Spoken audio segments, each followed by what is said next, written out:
Por më duket vërtet si them, edhe në mbase në ëndrat më të mira nuk e kisha menduar që një vend si Greqia kaq i madh me gjithë histori, me gjithë aureol që ka, aureol demokracie, pjesë e Bashkimit Evropian, do të merrte një veprim të tillë për shkak të detyrës, sepse thash nëse do të ishte ndryshe, unë kam qenë emigrant në Greqi,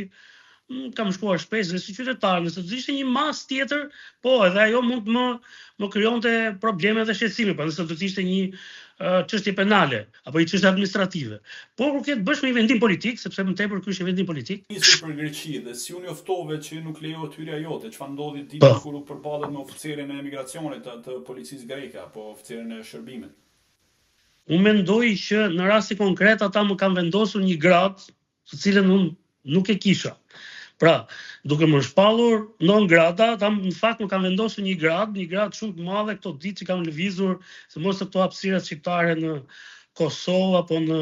Maqedoninë e Veriut, dhe edhe njerëzit më kanë respektuar sa duke i vetjes se kisha qenë në çetën e Mjal Gramajn ose edhe Çerçistopullit. Por pikërisht, prandaj thash që unë nuk e dija që kisha këtë gradë. Nuk e dija që e kisha këtë gradën, por tani më vendosën. Për më tepër dhe motivi pse u vendos.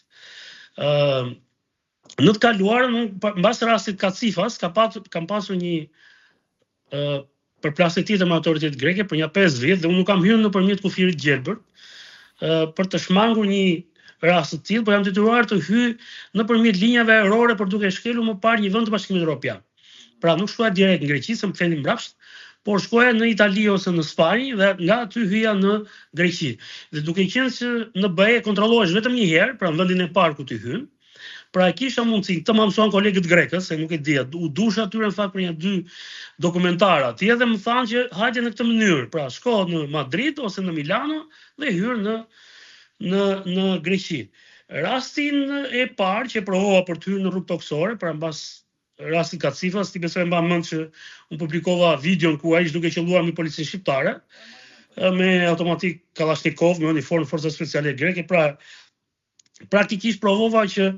ajo që thoshte pala greke se ishte vrarë një patriot grek me simbole kombëtare ishte një gënjeshtër e madhe, sepse në fakt ishte një terrorist shtetas shqiptar me automatik në dorë,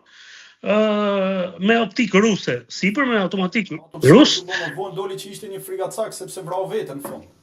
Ata është ende e paqartë, nuk ndaj tillë mendim akoma.